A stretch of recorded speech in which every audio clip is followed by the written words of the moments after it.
अगणित दर्शक बंधु मान मोर नमस्कार। जय बाबा त्रिनाथ तो आज आम प्रोग्राम अच्छी इटामाटी वृंदावनपुर मु गला ब्लॉग रे कही तो इटामाटी वृंदावनपुर आज आम लवकुश धर्म प्राय 4 दिन मझे फांका आज प्रोग्राम अच्छी तो आज गोटे खुशी खबर माने कस्तूरी पेट काटुची से आसपारे आज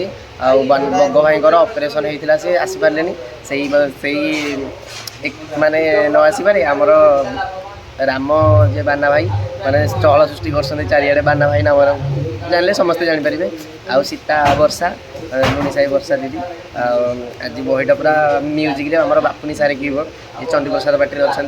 आसतु देखा आम पेंटिंग रूम रे किए कौन कर समस्त वर्षा बाना भाई समस्त वर्ष देखते आम बाना भाई आउ हाप भाई बस कथा होपटे वर्षा दीदी बस एपटे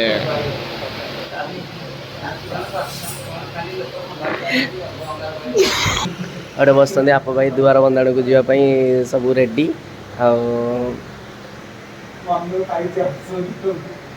से देखते ए वर्षा दीदी मो पाखे अच्छा माने बजरंगी रे वर्षे बजरंगी पूरी गला कि श्यामपाटी आसी नथिले नुआ वर्ष स्टार्ट हो दीटा प्रोग्राम हो 3 नंबर प्रोग्राम को सी आसत पचार आम कलाकार मान सागे मिसिकी केमती लगुच आज आम पार्टी की प्रथम थर आसी केमती लगुच वर्षा दीदी किसी कह गणित दर्शक को नमस्कार। बाबा गणेश्वर माँ सरस्वती मोर प्रणाम।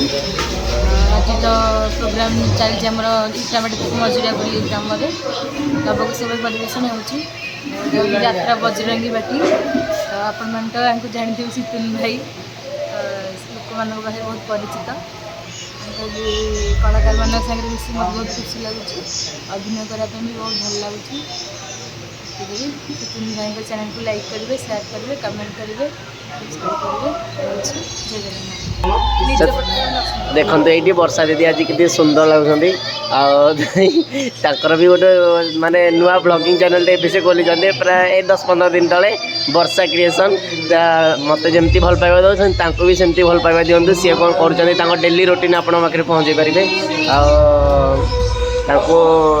सदा बेले जगन्नाथ माने सुखर रखु गोटे कथा कहूँ समस्त दर्शक मानक विनम्र अनुरोध यात्रा बजरंग बाटी समस्त कलाकार मानक आशीर्वाद करूँ से आगू जाती से भल पाइबा रखु कौन देख आज टे कमेंट करके जनइबे वर्षा दी केमती देखा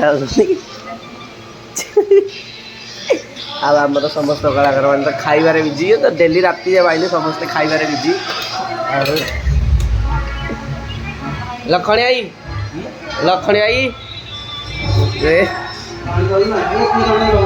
वाल्मीकि पेंटिंग चलती एपटे धूम सखी सिंह जावाई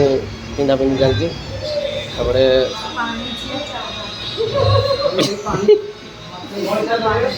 पानी जा जाऊँचे पानी देना आमर तपु पेंटिंग होची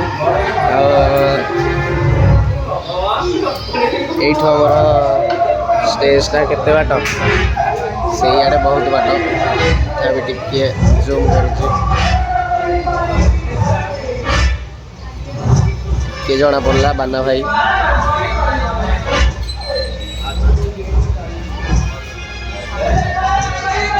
ये भी लोक अच्छा मैंने सेमती बुलाबुली कर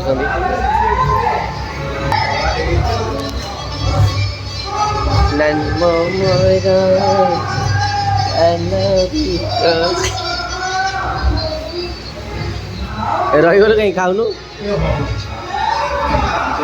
ठीक है तुम कह बाना भाई आम स्टेज भी आते तपु मंथरा सीन सारी आसिक बसी आसतु तपु टे पचार आज सीन केमती कौन लगुच तपु ए बस कहीं रागी उंडुचु ये कहलु आज कौन केमती लगुच माने एते लवक 4 दिन पर प्रोग्राम पर लवक बाजी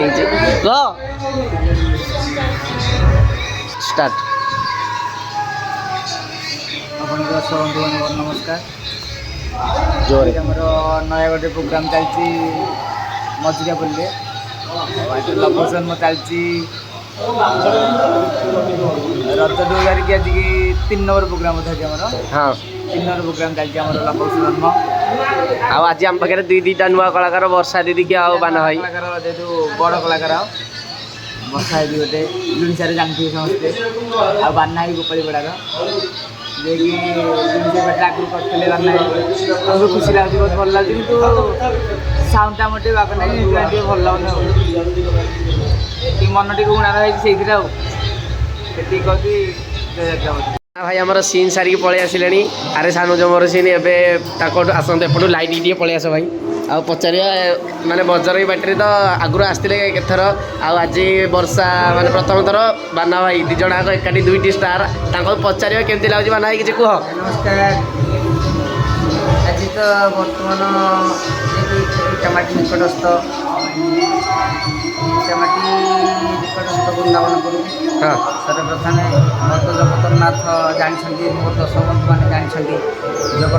ଜଗନ୍ନାଥଙ୍କ ପାଦ ତଳେ ମାନେ ପାଦ ତଳେ ମୋର ପ୍ରଣାମ ବା ତାଙ୍କ କୋଟି ନମସ୍କାର ତାଙ୍କ ପାଦ ତଳେ ମୋର କୋଟି ନମସ୍କାର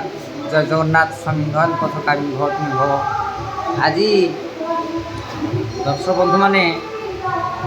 ଆମ ଗହଣୀରେ ଭଲ ଆମ ଗ୍ରହଣରେ ମାହୋଲ ଜାରି ରହିଛନ୍ତି ଆଉ ଏକ 3 ନମ୍ବର ଦୃଶ୍ୟ 3 ନମ୍ବର ଯାତ୍ରା ବଦଳଙ୍ଗୀର କଳାକାରମାନେ ବର୍ତ୍ତମାନ ନିଜ ନିଜ ସମାଲୋଚନା ଭିତରେ ଲାଗି ପଡ଼ିଛନ୍ତି ଆଉ ବର୍ତ୍ତମାନ ମୁଁ ଗ୍ରୀନ୍ ରୁମ୍ ଭିତରେ ରହି କିଛି କହିବାକୁ ଚାହୁଁନି ବର୍ତ୍ତମାନ ତ ବାଲ୍ମୀକି ଅଭିନୟ ନଟା ହୋଇ ସେ ତାଙ୍କ ପେଣ୍ଟିଂ ଜାରି ରଖିଛନ୍ତି କଳାକାର ଦେଖୁଛନ୍ତି ଆଗରୁ ତ ରଜ ଅବସରର ଏଠି ଗତାଗତ ରଜ ତ ଗତାଗତ ହୋଇସାରିଛି ଏ ରଜ ଅବସରରେ ବର୍ତ୍ତମାନ ମୁଁ ମୋର ଦର୍ଶକ ବନ୍ଧୁମାନଙ୍କୁ ଆଉ କୁନି ଭାଇ ଭଉଣୀମାନଙ୍କୁ ମୋର ଆଶୀର୍ବାଦ ତଥା ମୋର ବয়োଜ୍ୟେଷ୍ଠ ଭାଇମାନଙ୍କୁ ମୋର ହାର୍ଦ୍ଦିକ ଅଭିନନ୍ଦନ ଶୁଭେଚ୍ଛା ଶୁଭକାମନା ଏମିତି ଜୀବନ ସାରା ବା ଏଇ ରଜ ଉପଲକ୍ଷେ ଆପଣମାନଙ୍କର ସମସ୍ତଙ୍କର ବହୁତ ଭଲରେ କଟୁ ଆଉ ଜାଣିଥିବେ ତ ଏ ତ ଯିଏକି ସିତୁନ ଆଉ ହଁ ପରା ନାମରେ ପରିଚିତ ସିଏ ଆଉ ଏପଟେ ତ ଆପଣମାନେ ଜାଣିଛନ୍ତି ଆମର ଏଇ କ୍ଷୁଦ୍ର ଚ୍ୟାନେଲ୍ ବା ଏଇ କ୍ଷୁଦ୍ର ଚ୍ୟାନେଲ୍କୁ ଲାଇକ୍ ସବସ୍କ୍ରାଇବ୍ କରିବେ ଆଉ ତାକୁ ଏମିତି ଆଡ଼ ଆଖିରେ ଚାହିଁବେ ଆଗକୁ ନେବେ ଆଉ ଆପଣମାନେ ତ ଜାଣିଛନ୍ତି ମୋର ଗୋଟେ ପାର୍ଟି ଅଛି ବାଳିକା ପାର୍ଟି ଗୋପାଳପଡ଼ା ରାମନାଟ୍ୟ ବାଳିକା ରାମନାଟ୍ୟ ସଂସଦ ଏଇ 72 ଲକ୍ଷ କରିଥିବେ ଆପଣମାନଙ୍କୁ ମୋର ବିନୀତ ଅନୁରୋଧ ଆଉ ଆପଣ ତ ଜାଣିଛନ୍ତି ଯେ କି ରାଜା ଦଶରଥଙ୍କର ଜ୍ୟେଷ୍ଠ ପୁତ୍ର ରାଜା ରାମଚନ୍ଦ୍ର ଅଭିନୟରେ ମୁଁ ଅଭିନୟ କରିଆସିଛି ଆଉ କେଉଁ ଅବସ୍ଥାରେ ସମ୍ମୁଖୀନ ହୋଇଥିଲି ମୋର ଦର୍ଶକ ବନ୍ଧୁମାନେ ବେଶ ଭଲ ଭାବରେ ଜାଣିଛନ୍ତି ଏବେ 2 ମାସ ଦେଢ଼ ମାସ ଭିତରର ବର୍ତ୍ତମାନ ଆଜି ପ୍ରଥମ ପେଣ୍ଡାଲ ବହୁତ ସିରିୟସ୍ ହେଇଯାଇଥିଲି କିନ୍ତୁ ମୋର କୁନି ଭାଇ ଭଉଣୀମାନଙ୍କର ସେତିକି ଆଶୀର୍ବାଦ ଥିଲା ସେତିକି ସ୍ନେହ ଶ୍ରଦ୍ଧା ଥିଲା ମୁଁ ଆଜି ବଞ୍ଚି ଫେରି ପାଇକି ବର୍ତ୍ତମାନ ମୁଁ ଅଭିନୟ କରିଚାଲିଛି ଆଜି ବଜରଙ୍ଗୀ ପାର୍ଟି ଯାଇକି ସୁନାଖେଳା ଯାତ୍ରା ବଜରଙ୍ଗୀ ପାର୍ଟିରେ ବର୍ତ୍ତମାନ ଆଜି ବୃନ୍ଦାବନପୁର ଯିଏକି ଇଟାମାଟି ନିକଟସ୍ଥ ବୃନ୍ଦାବନପୁରରେ ବର୍ତ୍ତମାନ ଜାରି ରହିଛି ବହୁତ ନାଟକ ଭଲ ଚାଲିଛି ଦର୍ଶକ ଭିଡ଼ ଲାଗି ରହିଛନ୍ତି ବହୁତ ଭଲ ହେଉଛି ଏତିକି ମୁଁ ମୋର ଦର୍ଶକ ବନ୍ଧୁମାନେ ଯିଏକି ଦର୍ଶକ ବନ୍ଧୁମାନେ ମୋର ଏଠି ଉପସ୍ଥିତ ନାହାନ୍ତି ଯିଏକି ଆଜି ଏଇ ଚ୍ୟାନେଲ୍ ମାଧ୍ୟମରେ ଦେଖିପାରିବେ ଆମକୁ ଏ ଚ୍ୟାନେଲ୍ ମାଧ୍ୟମରେ ଦେଖିପାରେ ସେ ବହୁତ ସ୍ନେହ ଶ୍ରଦ୍ଧା ଭଲ ପାଏ ଆମକୁ ଏ ଚ୍ୟାନେଲ୍ ମାଧ୍ୟମରେ ଯିବେ ଆଉ ଏ ଚ୍ୟାନେଲ୍ଟିକୁ ଦେଖିକି ଲାଇକ୍ ସବସ୍କ୍ରାଇବ୍ କରିବେ ଏଇଟା ମୋର ବିନୀତ ଅନୁରୋଧ ଆଉ ଏମିତି ଆମକୁ ଆଗେଇ ନେବେ ଏଇଟା ମୋର ଆପଣମାନଙ୍କ ନିକଟରେ ବିନୀତ ଅନୁରୋଧ ବା ପ୍ରାର୍ଥନା ନମସ୍କାର। ଏବେ ଆମର ସିନ୍ ଶେଷ ହୋଇଗଲା ବନବାସ ସିନ୍ ମାନେ ଆମର ସଖୀମାନଙ୍କ ସିନ୍ ଶେଷ ହୋଇଗଲା ଆଉ ଆସନ୍ତା ପ୍ରୋଗ୍ରାମ୍ ଆମର 1ରେ ବର୍ତ୍ତମାନ ଆମର ସବୁ ବାହାଘର ସିଜିନ୍ ଚାଲିଛି ରାହୁଲ ତାଙ୍କ ଭଉଣୀର ବାହାଘର ହାପାଇ ବାହାଘର ଆଟେଣ୍ଡ କରିବ ବଗଙ୍କ ଅପରେସନ୍ ହେଇଯିବ ସେଥିପାଇଁ ପ୍ରୋଗ୍ରାମ୍ ବର୍ତ୍ତମାନ ଟୋଟାଲ୍ ବନ୍ଦ ମାନେ ଏଇ ମଝିରେ ଯେଉଁ ଗୋଟେ ପ୍ରୋଗ୍ରାମ୍ ହେଇଥିଲା 2-3ଟା ଭିତରେ ଏବେ 1 ତାରିଖ ଯାଏଁ ଟୋଟାଲ୍ ପ୍ରୋଗ୍ରାମ୍ ବନ୍ଦ 1ରେ ଆମର ଅଛି ହରେକୃଷ୍ଣପୁର ବାଉଁଶିଆପଡ଼ା ପାଖ ହରେକୃଷ୍ଣପୁର ସେଇଠି ଆମର ଲବକୁଶ ମଧ୍ୟ ହେବ ମାନସିକ ପ୍ରୋଗ୍ରାମ୍ এই সন্ধ্যা 7টা বেଳକୁ ଆରମ୍ଭ ହେବ ହରେକୃଷ୍ଣପୁର ବାଉଁଶିଆପଡ଼ା ହରେକୃଷ୍ଣପୁର ସୋ ବ୍ଲଗ୍ଟିକୁ ଏଇଠି ରଖୁଛି ଜୟ ଯାତ୍ରା ବଜରଙ୍ଗୀ।